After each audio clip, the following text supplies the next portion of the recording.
Different designs of pliers are available for different applications.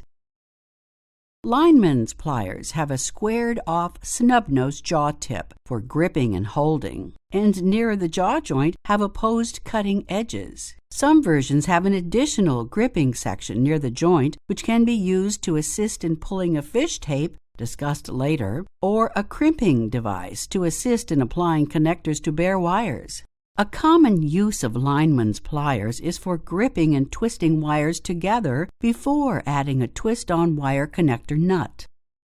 Long nose or needle nose pliers have extended, pointed, thin jaws that are ideal for working where there are space restrictions or for manipulating small objects.